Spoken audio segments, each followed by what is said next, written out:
I Barely Got Here is a collection of stories and conversations based on 24 years in law enforcement. You have the right to be disturbed by some of the content or disagree with the viewpoints. Anything you hear can and will be dosed with sarcasm and dark humor. You have the right to know the discussions will often be graphic with language and themes that are intended for a mature audience. Do you understand your rights? Then buckle up, Buttercup. We're going 10-8. Hello and welcome back for another episode of I Barely Got Here. I'm your host, Kevin Booncher. Tonight's episode, what a drag. I was working as a bike officer in our downtown area on Mill Avenue. And Mill Avenue back then, as it probably is now, real busy, especially on the weekends. Large crowds. You dealt with, I don't know other way to put it, but more minor violations, a lot of alcohol violations, traffic issues, thefts, minor scuffles, I should say, or fights. So, you did bar checks for college kids trying to get into the bars or getting into the bars with fake IDs. Again, you dealt with those fights or the fights before they started, somebody swiping a purse off of a table at one of the cafes, things like that. But we also had violent crime or serious crime down there as well. There were robberies and aggravated assaults. And again, an aggravated assault is where a weapon's used or it's, very, very severe. We actually have had a couple homicides down there as well. And the one that I'm thinking of actually happened after I had left down there, but it involved, two guys get in a fight and one guy punched the other guy, or I shouldn't say they got into a fight yet, but one guy punches the other guy and he falls and he hits his head on the curb and the poor guy eventually died. So I believe that one turned into a manslaughter and, went its way through the system. But for the most part, you dealt with the things that I spoke of initially down there and kept you awful, awful busy though. Way back, another guy and I actually started our bike unit, our bike squad down there. We got a couple of bikes that were donated from a local bike shop and decided that the time was right to start that unit down there. And we had support from the command staff and supervisors and everything. So we did it. And the funniest thing that I remember from the startup is that we didn't even wear helmets. So we had no bike helmets back then. And we were riding with our regular uniforms, regular polyester uniform pants, and we'd have to tie our pant legs up to keep them from getting pulled into the chain of the bike. But, again, it was brand new, and I think we were one of the first to do it actually in the state and, pretty experienced with it. So obviously some growing pains. And now there's units all across the United States that do it for a number of reasons, and it's very effective. It works real well. So the reason that we did it down there was this other patrol guy and I were actually assigned to patrol squads. And so we did our own beats and we dealt with the beat calls. But as the downtown area progressed and they really started to push, making it a very vibrant and desirable place to go, it got busy. And so we found ourselves getting pulled more and more from our actual beat work to deal with issues downtown on especially on the weekend nights. And so eventually we kind of went to the supervisors and said, here's the deal. We're constantly getting pulled down here. And I think the workload exists for us to establish this work unit. And other people had started to come to this conclusion as well. It wasn't like we just pulled this out all by ourselves. But that was the main reason that it became, I shouldn't say the main reason, but one of the main reasons that it became an actual work group, work unit. So the whole concept behind the bikes was, we found that when you would start working down there, you couldn't drive anywhere because there's just too many people. So you used your feet, you walked. And oftentimes if you were running from one end or the other to Mill Avenue, the ends of the street, it could be, I want to say it was maybe 3/4 of a mile for that main area. So, you had to run or you just didn't get there very quickly. So the bicycle became a very effective tool for us to use. And since then it's progressed and they have a really nice big bike squad down there that takes care of problems all week long. But a pretty cool assignment and we really enjoyed it. The hours are typically a late night, especially back then. You'd start around 5 or 6 p.m. and go to about 3 or 4 in the morning. But that all depended on your workload, is dependent on special events, which days you were working. Again, the weekends were obviously the heavier, the busier days. So this day I was working early evening. And downtown hadn't really started to get busy yet, and it wasn't a weekend night. And so I was kind of cruising around some of the parking lots and the outlying areas, just, checking things out, looking around, make sure everything was cool. Well, we usually work in pairs. You almost always work in pairs, and I believe they still do this. But especially if it was earlier in the shift, you'd sometimes go out by yourself. And the reason that you would do that was, your partner would be back at the station writing paper. Maybe they had to come in late. Maybe there's an issue with the staffing and we had to shuffle things around. But so earlier in those shifts, it wasn't uncommon to go out by yourself while some of those other things were getting resolved, especially once the big night hit or the weekends hit, and then you're, bouncing call to call down there. So I'm cruising around and I'm just keeping an eye on things, and I hear this vehicle, revving and racing around pretty close to me. It turns out it's in the same parking lot. Well, it doesn't take long for me to find him, and he was just driving, doing what stupid people do. Driving a real short distance, he's kind of smoking his tires and making a bunch of racket and just really not paying much attention because, again, he's in a parking lot that's pretty full, and he's oblivious that obviously gets a vehicle out of control, smack somebody, smack another car, who knows what happens. So I check off on the radio where I'm at, what I'm going to do, and then I start kind of working my way toward this vehicle. So pretty quick I see that it's a pickup truck, and it looks like there's a single male driver in it. Doesn't look like there's anybody else in the cab or in the back. Well, he keeps doing what he's doing, but he hasn't left the parking lot yet, so it doesn't take long for me to get up close enough and make contact. So at a point, he kind of stops in the aisle, between the parking spaces in the parking lot, and I pull up right next to him on the bike and I yell at him, stop, police. So he looks over at me and bam, it's clear right away that this guy's drunk, which should be no surprise. So I'm seeing all the indicators. He's got the glassy, bloodshot eyes. He's got that slow, delayed movement.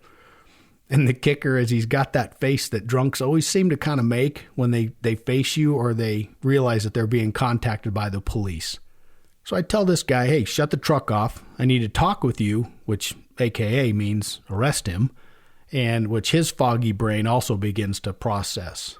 The truck is still in gear. His foot's on the brake, and I'm right next to his driver's door, repeating my command. Well, as the drunk guy is doing his best to kind of think about his options, which basically was either he can stop and probably get a DUI, or he can try to take off, well, I'm doing the same thing. So there's not a lot I can do on a bicycle. Can't block him in. I can't pursue him if he takes off. I'm not that fast. Nobody is. So I'm pretty close to the vehicle, and the possibility of getting run over myself if he does take off is there. So that's also a consideration. So I'm still thinking, well, I come to the decision that looking back now at the hindsight and the wisdom of an experienced police officer was not the best course of action. So being young and overestimating my cat-like abilities, I decide I can reach in, because his window was partially down, and turn that truck off before he even realizes what's going on. And I know, it sounds dumb now, and you're probably wondering how I thought I could pull this off, but I'll keep telling the story. Well, then I jerk open the door, jerk the jerk out of his truck, and start processing him as a DUI. And it seemed like a good plan at the time. And all this decision-making process has taken place within, just a couple seconds. And I also can see the wheels in his brain are slowly turning and, pretty soon he's going to make a decision. So I figure, well, now's the time. Better time than any. Well, I immediately realize the error of my decision. As soon as I shoot my right hand into that open window, going toward that ignition, he does what I should have known that a startled drunk would do. Takes his foot off the brake and onto the gas. Well, luckily for me, he didn't stomp on the pedal. He just kind of started leaving as if he was pulling away from a stoplight, but obviously still a problem for me. So, of course, I don't get anywhere near the ignition. In addition to my overestimation of my, again, cat-like skills, the ignition switch is on the other side of the steering column, as with just about any car. So there was even less of a chance of my attempt even beginning to be possible. Well, as soon as the truck lurches forward, I try to pull my arm back out, but again, I'm not fast enough. Well, my arm was nearly all the way inside this truck, inside the window of the car, of the driver's side door. So when the truck moves forward, the upper part of my arm kind of slides back and gets stuck in that triangular space that's made between, a partially rolled down window and the door frame at the back. Well, so now I'm basically an unwitting exterior passenger going for a ride. Definitely not going to plan. I'm still straddling the bicycle, which is another oversight. So right away now I'm tripping and struggling just to keep my feet underneath me. I'm yelling at him to stop, and he's just looking straight ahead. He's like, hey, nothing to see here. I'm not dragging a cop along with me, and everything's normal. Well, this is one of those situations where deadly force or use of force would and should be considered. Even though the initial contact was for more than likely just a misdemeanor DUI offense, once this guy decides he's going to start dragging me along with him, it makes it a deadly force incident. And yes, of course, I completely acknowledge that my poor judgment kind of got myself into this situation, but it still definitely doesn't justify him jeopardizing my life just to try to get away. And if I finally get my arm dislodged, there's a potential that I could fall beneath this truck. Well, that's a potential for end of life as well, or at least, some pretty serious injuries. And I will say that I speak from experience because when I was much younger as a kid, I got ran over, and I will tell you that it was no fun. So while the choice to use deadly force was available to me at that point, I have to say that my mindset was that I was just more concerned with trying to get away from the truck by dislodging my arm. And again, it's just a thought process. I can say it never crossed my mind to draw my pistol and try to shoot this guy. Well, the other concern or issue with doing that, shooting the driver, is that the vehicle is going to continue to roll. It's not going to stop just because the driver's incapacitated. And this comes up with a number of other issues that we have discussions about where we shoot at moving vehicles. And again, it's a whole other issue. But, again, the bottom line is that shooting the controller of the vehicle does not stop the vehicle itself. So if I did that, it could just create another problem for me or, other people that are around. Well, by now this truck's going about, 15 miles an hour, and it's really only been about a second or so that's gone by. My bike's already fallen out from underneath me, so now I'm just trying to run and kind of keep up with my arm stuck in this car door, and you're not like running straight, you're running kind of diagonally. I'm yelling at this guy to stop, and he's still just staring straight ahead like, nope, nothing's going on here.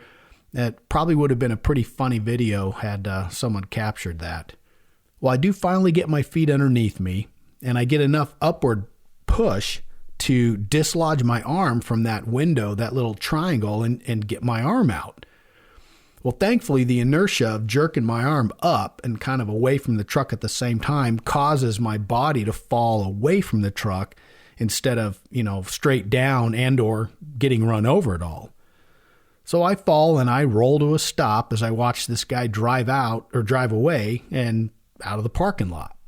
Well, at this point, of course, I'm angry and I want this guy caught, and there's no time for reflection on all the other stuff that's really happened at that point.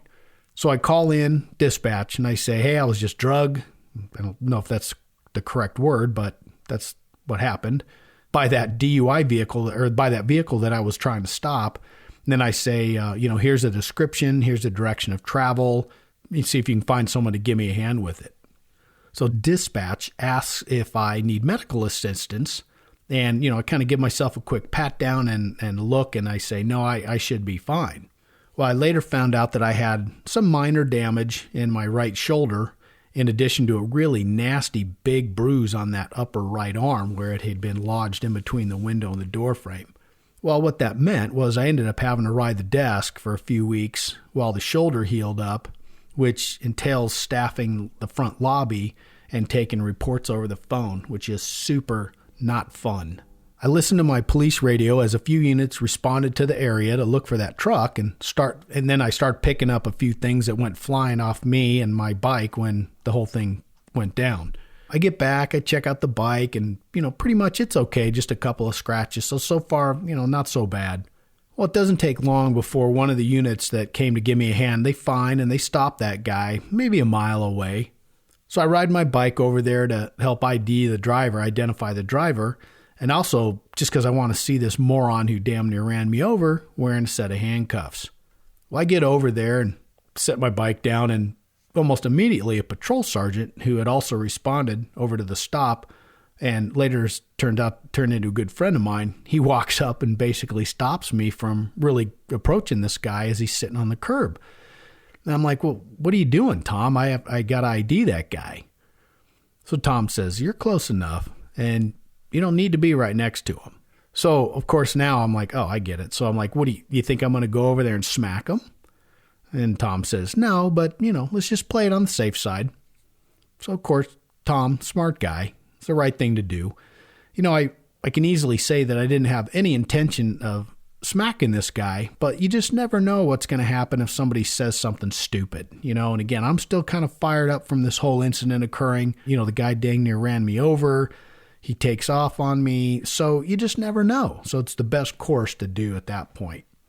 So I did my part, and I left it to the other officers to process the DUI side of things. And I can't remember what other things we charged that guy with at this point, but they took care of it for us. I do know that the guy later told one of those arresting officers to tell me that he was sorry for what had happened and for what he had done, which was, which is nice, and I get it. Still doesn't change the fact that it was pretty scary and dangerous, but it is rare that people apologize to you as a cop, especially if they end up getting arrested. Well, luckily, I wasn't too badly injured, and I was back to regular work after those few weeks or so of getting healed up.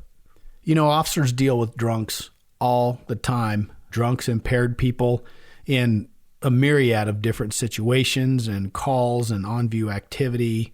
And, they can be funny, they can be entertaining, they can be scary, they can be dangerous, they can be violent, they can be sleepy. You just never really know what you're going to get. But the one thing is, when it comes to them driving or being in control of a vehicle, it's crystal clear what the results can be, because it's been occurring for decades now, and how many people get hurt and killed in DUI-related traffic issues. And in this day, with all these rideshare services that are available, there's really no excuse to drive under the influence of drug or alcohol.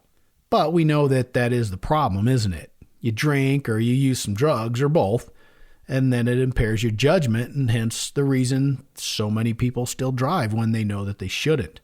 And anymore, a DUI is really expensive. You lose your license for a length of time, and sometimes you're going to see the inside of a jail, which these are all things that you would want to avoid. I'll say that I never did try to reach in and shut off a drunk's vehicle again. And on the occasions that I came across that sleeping drunk with his foot on the brake and the car in drive, I still didn't try it. I used other options, and other people helped me out to resolve the situation or minimize the potential for them to take off. And I'll wrap up with a few comments. In the United States, a person is killed in a DUI-related vehicle accident every 50 minutes. One drink can be enough to put you over the .08 BRAC, or breath alcohol content level, that most states now use as the threshold, if not even lower. Impairment is felt far below that .08 level, and taking an alternative way home will always be better than driving yourself. With that, guys, I close this episode of I Barely Got Here. I thank you for listening, and if you like the show, please subscribe and post a review, and ask your friends to give it a listen as well. If you have a question or comment, shoot me an email at ibarelygothere@gmail.com, and you can also follow me on Instagram and Facebook. Sam42 is 10-7.